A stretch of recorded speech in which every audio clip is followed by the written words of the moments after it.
Hello everybody, I'm Meredith. Welcome to the channel. We are gardeners and we are homesteaders and we are learning. We're learning a lot. And today I am going to be doing something that's new for me. I'm very, very excited, however, and here it is. It's winter sowing. So winter sowing is planting your seeds in an environment that's very much like a little greenhouse, and you set them outside in the weather, in the cold, and they germinate when it is time for them to germinate. Being that they're sealed, it kind of keeps the moisture inside, and it's a pretty hands-off approach to a lot of starting of the seeds. And while I have done it several other ways, and I have a grow tent in the house to start a lot of my vegetables, this I'm super excited about trying this year. I'm going to be doing flowers, herbs, and starting some vegetables, but today we'll be doing some flowers. So this is how it is. So we're using Buck's Farm ocean floor potting soil. It has a lot of nutrition in it, and since these are going to be in these jugs for a few months, well, some of them a few months, at least a couple of months, they're going to need more than just seeds starting. They will need some food. Alright, so without further ado, let me see which one I want to do first. So I have 3 different options. I have milk jugs, which I've already started by putting the soil in. This one, which actually it needs more soil than that. Juice container bottles and 2-liter bottles. So let me see. I do believe we'll start this one with hollyhocks, black hollyhocks.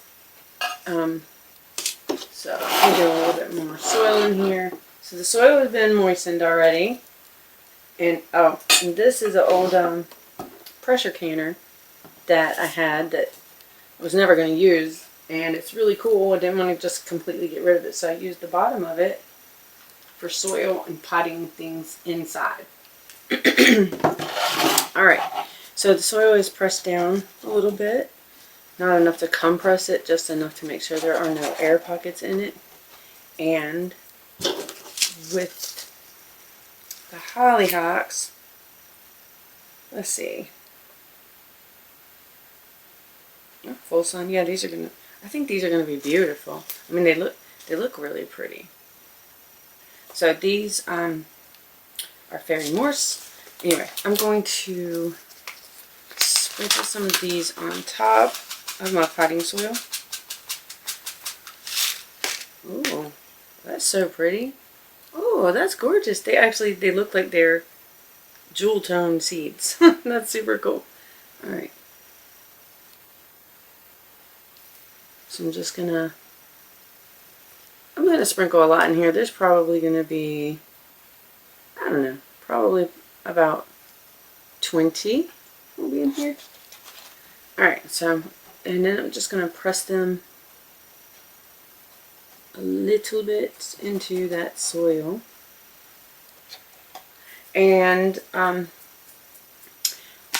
while these are germinating, it will be a lot like a sealed solarium or a terrarium. A terrarium is a good way to think about it. So yeah, terrarium, and it can get a little algae on top of the soil.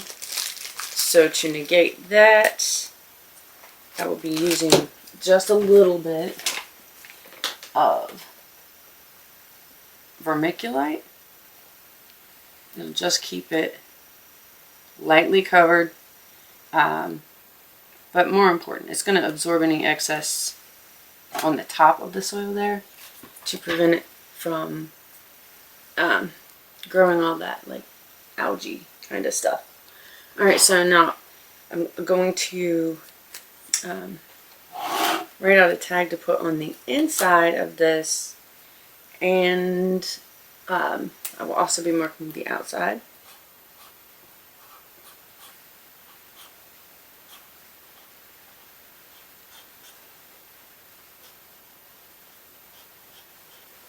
Alright, so now I'll put this in here.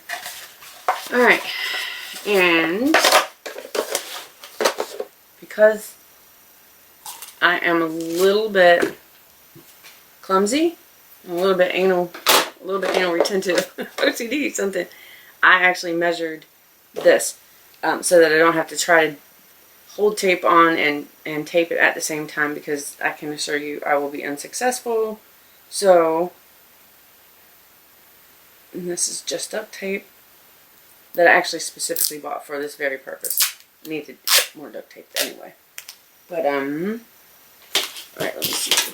We've got, this one here is going to be 22 to 23. Alright, so I need it to be from there to there. Okay.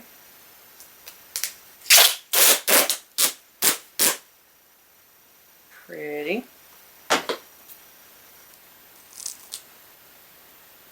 Okay. So now here at that hinge part, I'm going to start right here.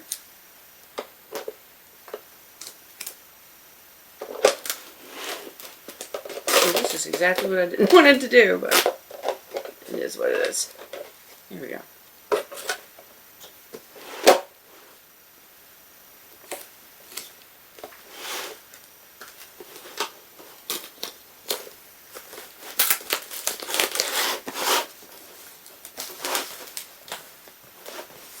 Okay.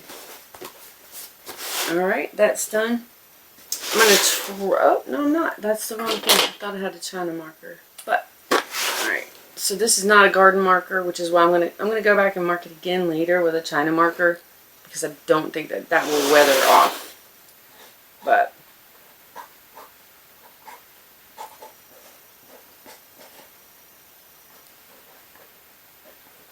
okay. Oh, and today's date. Let's see, we're at what? 1/14. Okay.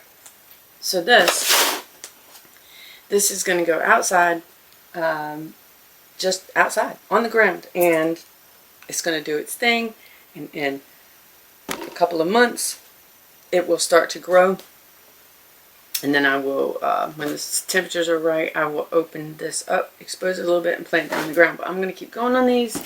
I'm going to do some of the juice bottles and maybe some 2 liters. I'm going to do that now. So let's roll.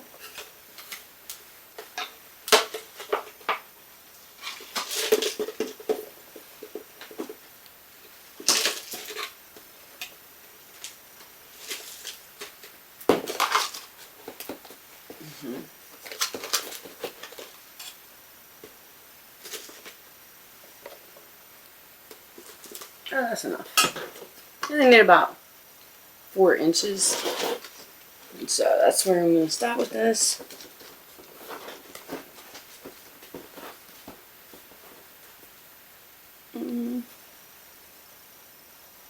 Yeah, maybe a little thing bit more.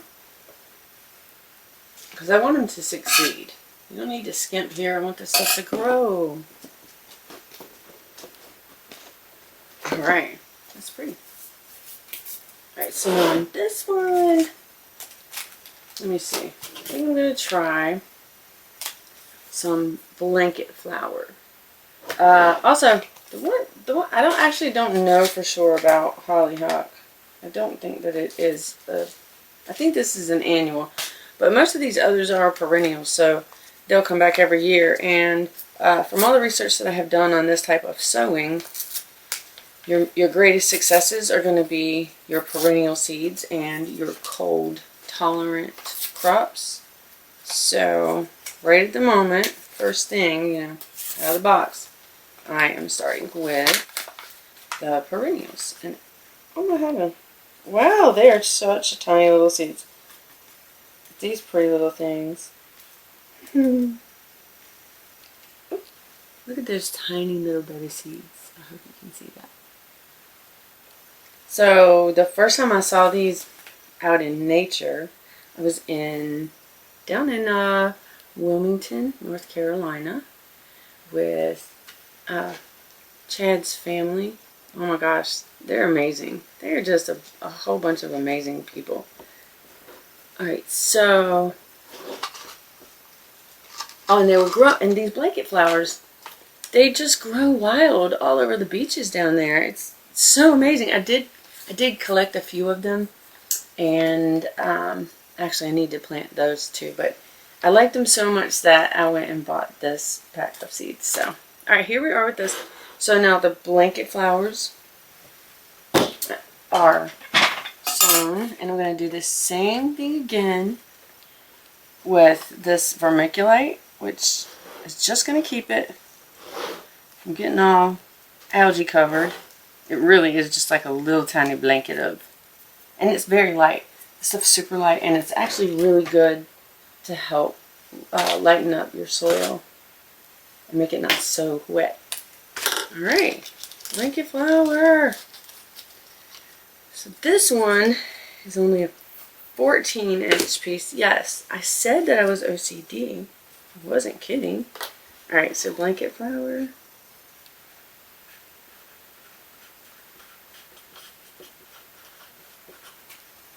Done. Let me turn it around. No, let me do that. Let me do that. Alright. So, now I'm going to do this one. Where have I put the... Oh, there it is. Alright.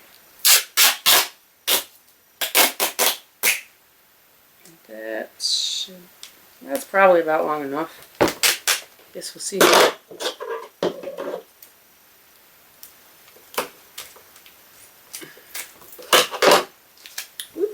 No. Alright.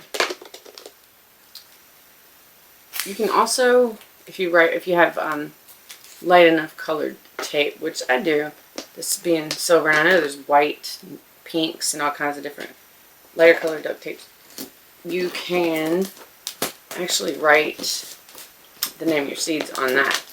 If you have a plant marker, it will work well. It won't work well with a Sharpie.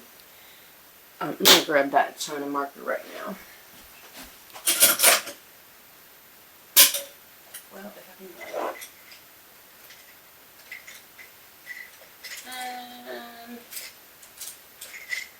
Isn't that great?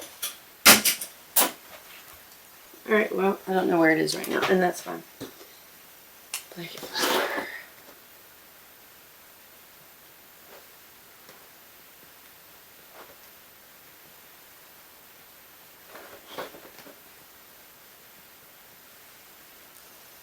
Awesome, awesome. Okay, so now I'm just going to keep going to the next thing. Let's see what we got. Marigolds, cornflowers. Coneflowers. Comfrey.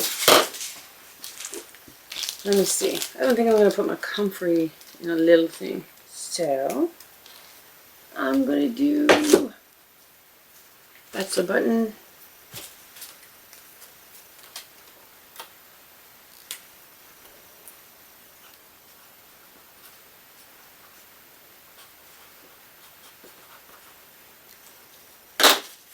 So I'm going to be doing these next, which are bachelor buttons, they are blue cornflowers, and they're so pretty. And these are from Miss Tizzy's seeds. She has a great variety, and they all come with these little bits of information, and some of them, actually most of them, come with this. It's a little booklet, and it tells you the history of the plant. It tells you medicinal uses, if any, and it tells you on the back, it tells you all of the planting information. And I know that you can find her on Etsy. She's really very much of a wealth of information. I like ordering from her. I don't order enough, but I recommend her. I really do. Why would she want to buy, clearly, but man, it's just really nice to have that much information, especially for people like me who have never you know, I've gardened, but I've never had a real garden, and I've never been serious before. And this, I'm super serious about. This is life. All right. So that should do it there. Let me just get this out. I keep trying to sit down. I don't know why. It's too hard to get stuff done like that. Okay. Oh, so now my little pretty bachelor button cornflowers.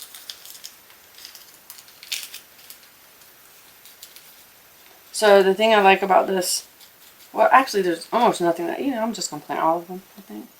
There's nothing that I don't, no, I'm going to plant half, that I don't like about the idea of this. This is, you don't have to have grow lights, you don't have to have heat mats, but probably, let me raise this up some, probably the biggest thing for me is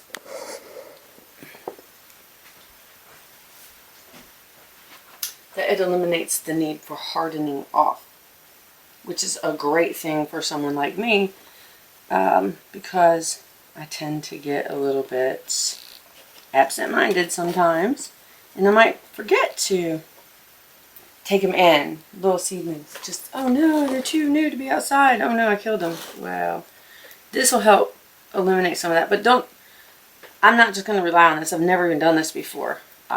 Like I said earlier, I will be doing some vegetables like this, but I have to eat this stuff. I need it growing. I'm not going to just take a chance on a whole new method of sowing only. Though I'm pretty certain it's going to be good. I just got to hedge my bets. Got to hedge my bets. It's a smart thing to do, right? No, I'm sitting back down for this part. Alright, here we go.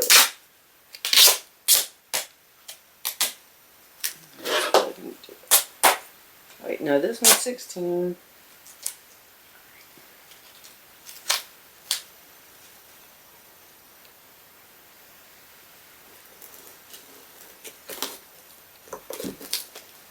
Now, what did I go and do that for? I don't know. I'm going to have to retake this a little bit.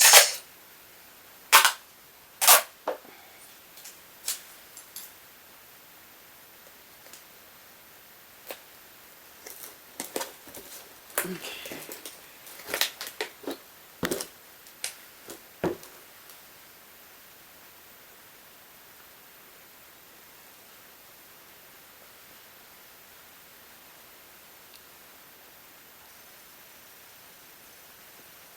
Okay. So, I will be doing probably a total of 100 or so of these. Hopeful little minis. Sorry about all the nice greenhouses. I'm super excited about this, and I have had friends and neighbors collecting jugs and containers for quite a while, because we don't actually use any of these things, so I wouldn't even be able to do this without the help of all of them. So thank you, Kat. Thank you, Kira. And thank you, Polly. Thanks a lot. Alright, so this one I'm going to do comfrey, which I already have comfrey, and I can pull up the crowns and split them, and I'm sure I will be doing that also. But for all of the wonderful things that comfrey does, I feel like you kind of can't have too much. This is what I'm doing with this. Oh, and don't forget to do the borage for the bees. Our honeybees are doing pretty good considering how cold it has been, especially at night. Bees do not do well under 50 degrees. And during this time of year, there is nothing for them to forage for. So once it gets over 50 and they're out flying around, they're using up energy they're not going to really be able to replace. So if you have honeybees, don't forget to help your bees at this time of year. Like, inspect and make sure they're doing okay. Make them some sugar fondant if necessary. Hopefully you won't need it, but if you do, it's not a bad thing. It keeps them alive. Alright, sorry, moving on.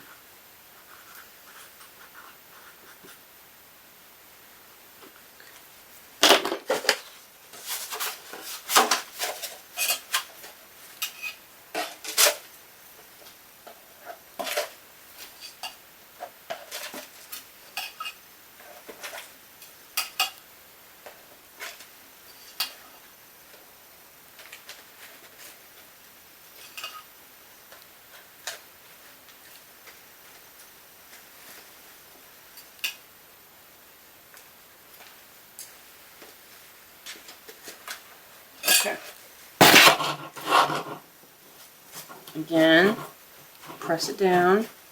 Not compressing, but pressing out any potential pockets of air with no soil. You want contact for your seeds to be completely successful.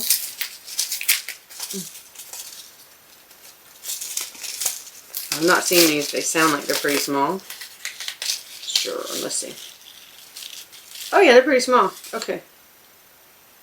Oh my goodness gracious, they're bigger than I would have maybe guessed. I've never seen a comfrey seed before, and I hope you can see that.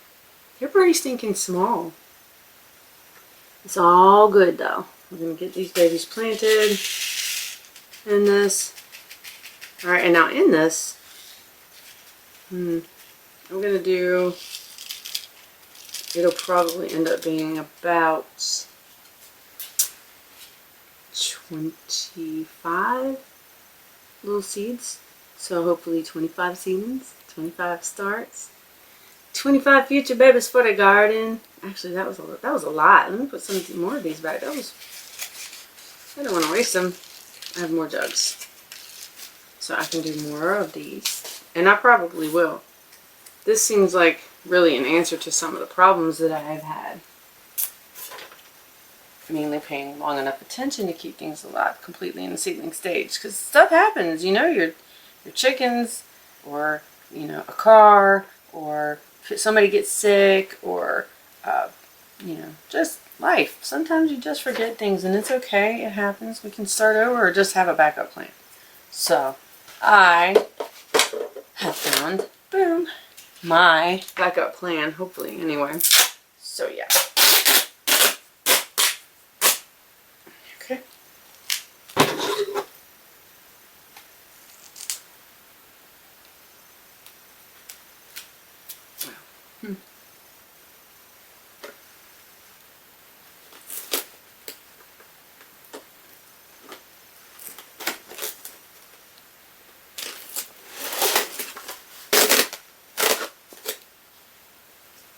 Yep, screwed that up. And I don't have patience to be pulling it apart. I just don't. It won't work for me. So I'm just going to start over and have this turned the correct way this time. For me.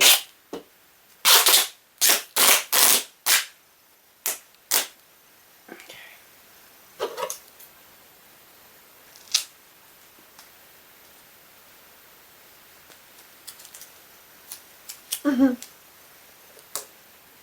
I feel like I just wiped dirt on my face, which is okay, but I'm curious.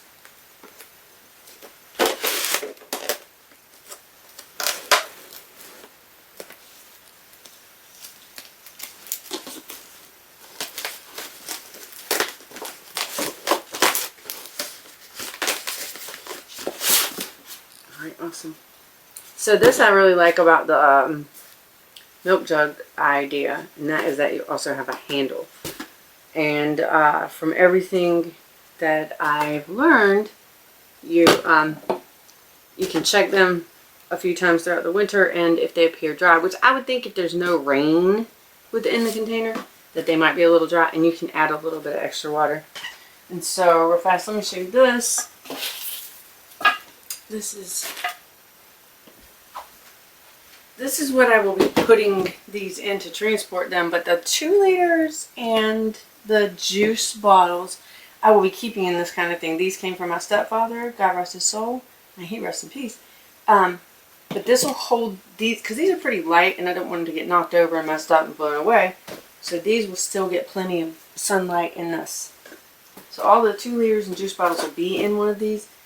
These are heavy enough they can sit out on their own.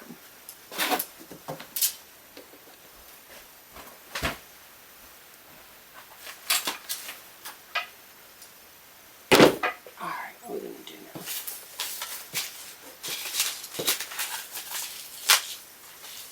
I'm going to do some nasturtiums in this.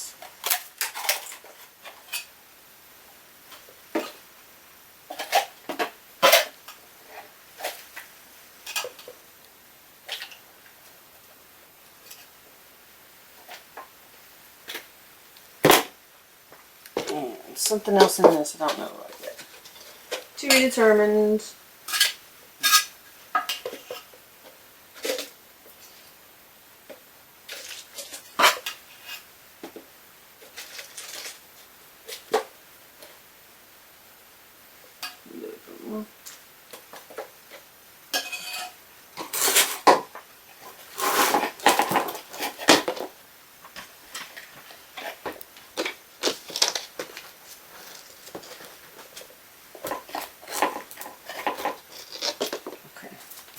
So in this one, we're going to be doing a dwarf jewel mixed nasturtium.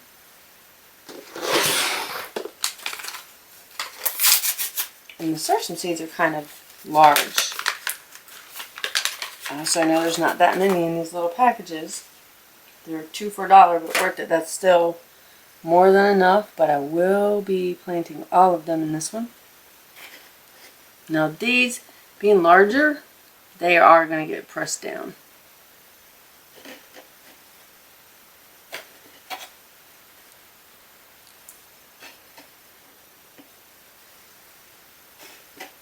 These things are really hard. They're like dried up little nuts. They have a very hard shell coating. I don't know what to call it. It's not skin. But, oh, get over here, get over here. Thank you.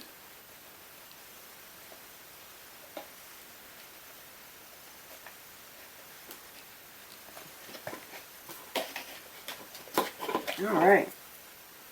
That looks really good. So, see, that's what it looks like in there. This one I'm going to put a little soil on top of because these are very large, hard coated natural shell or whatever around that seed. And again, with the vermiculite.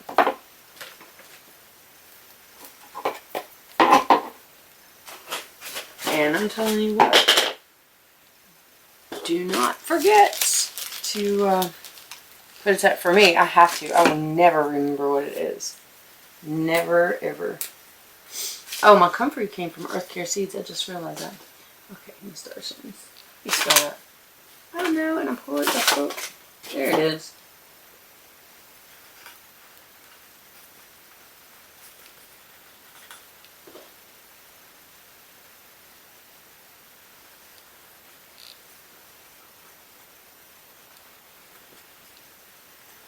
Alright, so I put nasturtium and then the dwarf jewel mix.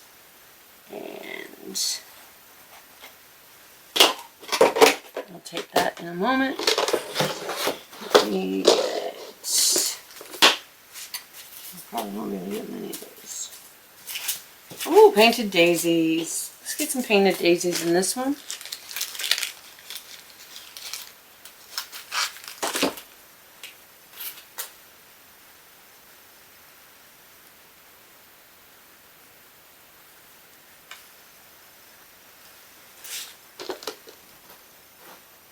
Oh yeah, when I'm done. I'm going to jump ahead. Okay.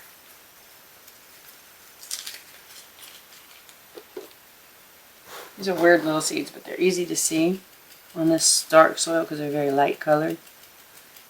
Daisies are kind of small, and I don't mind them being pulled out in. What's up, chicken? Hi, Bash. Hi, Honk. I'll get y'all something in a minute. Oh, thank you, babe.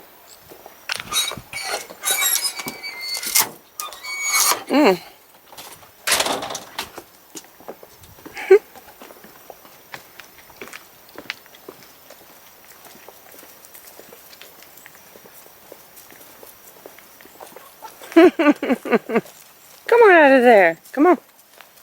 Come on out. This is the berry patch, and we have let the birds in, and they have done a most excellent job of weeding it. This is also where we're going to have all these winter sowed jugs, and